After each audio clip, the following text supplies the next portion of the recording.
Buya, saya baru tahu kalau suami saya bukanlah suami idaman. Nafkah secara batin untuk saya memang bisa dia berikan, tapi nafkah zahir begitu kurang. Banyak kebutuhan rumah tangga yang tidak bisa dia penuhi sebagai seorang suami. Pertanyaan saya, apakah hal ini memang normal begitu, Buya? Boleh tidak saya minta cerai saja ke suami? Saya takut salah kalau minta cerai. Sebab kata Buya, di pengajian banyak istri yang dikit-dikit minta cerai. Tapi bagaimana lagi, Buya? Hidup tidak nyaman karena kurang berkecukupan. Baik. Idaman itu dari hatimu. Idaman hati. Dari hatimu. Kalau hatimu mencintai dengan benar, maka yang muncul dari dirimu adalah untuk menyempurnakan kekurangannya. Kalau cintamu benar karena Allah, kalau memang cintamu benar karena Allah, maka cintamu itu yang menjadikan orang pasanganmu yang kurang itu menjadi lengkap dengan cinta di dalam hatimu. Secara batin urusan pribadi sudah terpenuhi, hanya urusan fulus. Oh penting katanya dia. Iya penting dong, orang tidak makan bagaimana? Memang di dalam fikih sederhana. Di dalam fikih, jika ada seorang suami tidak memberikan nafkah kepada istri, maka nggak ada batasnya, maka istri berhak minta cerai. Sebab yang namanya nafkah makan, nggak boleh suami ngomong begini, sayangku untuk hari ini makannya minggu depan saja. Nggak ada, harus makan. Ini kan boleh seorang istri minta cerai, cuman masa hidup dikit-dikit cerai? Apakah istri nggak punya tabungan? Atau nggak bisa membantu kerja? Atau bisa sabar mengatur ekonominya? Jangan jadikan hidup itu main tuntut menuntut. Suamimu adalah suami pilihanmu kan dulu. Kemudian kalau ada kekurangan dan perjalanan, ya tentu dalam hidup ada kekurangan. Sekarang dia mengatakan hubungan pribadinya sudah terpenuhi, tapi bisa saja suatu ketika suaminya sakit kemudian tidak bisa melayani, kan mungkin akan jadi ribut lagi nanti. Sudah full uangnya, nanti pertanyaannya orangnya sama. Setelah uangnya suaminya kaya raya, Buya suaminya sudah kaya raya, cuma urusan pribadinya berkurang, nuntut lagi. Jadi kekurangannya kau lengkapi dengan hatimu. Ini yang menjadikan indah. Kan sering kami sampaikan, kalau sudah orang mulai banyak menuntut, sebenarnya tersiksa hatinya. Sebab semua punya kekurangan pasangan kita.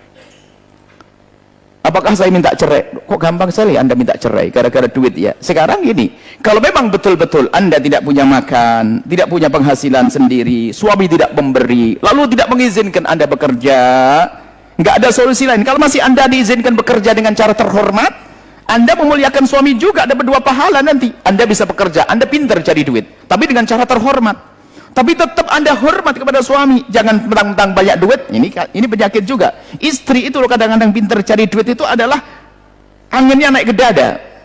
Sehingga kalau dikit-dikit ngomong cerai saja saya, itu biasanya begitu. Perempuan kalau sudah punya kelebihan itu gampang minta cerai.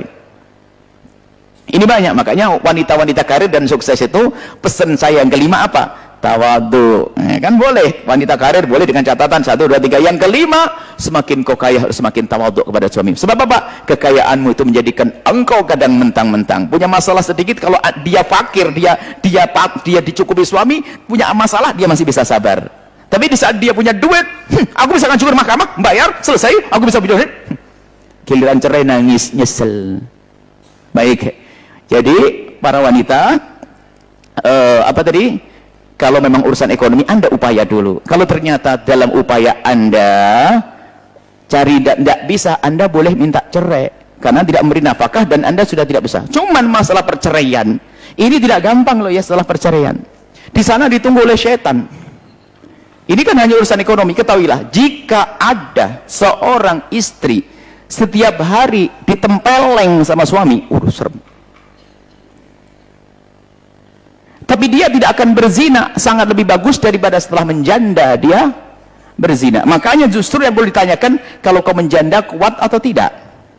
Sekarang kamu masih lumayan punya suami dia, duit gak dapat tapi dapat dia, kan masih lumayan.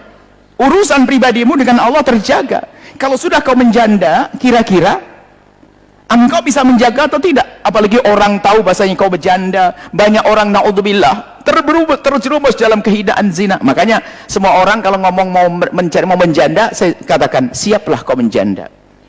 Saya sumpah betul. Nah, memang sumpah itu Allah berikan kepadamu agar kamu tidak bangkit syahwat waktu itu. Sehingga di saat bercerai kan lepas dari masalah suaminya. Misalnya suaminya suka nempeleng, suaminya suka ini. Maka waktu dengan suaminya dia nggak semangat hubungan suami istri. Karena suaminya apa? Nempeleng.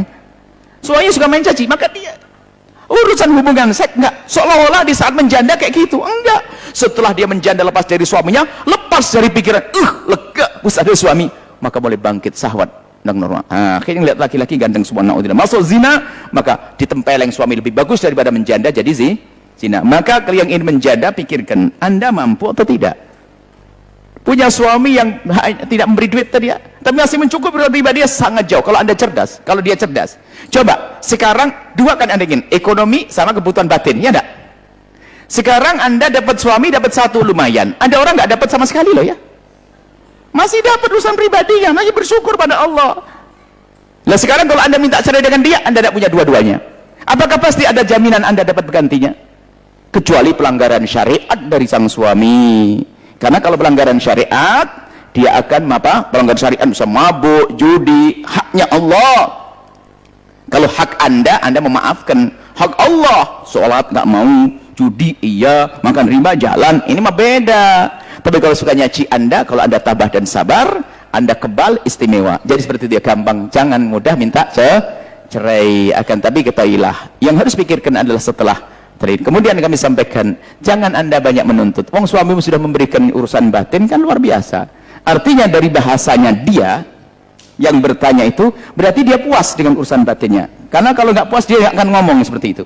Dia urusan batin saya telah terpenuh, nih hanya urusan fulus. Besok daftar ke Al-Bahjah lah, biarpun uang barokahnya pas-pasan akan makan di Al-Bahjah nanti ya.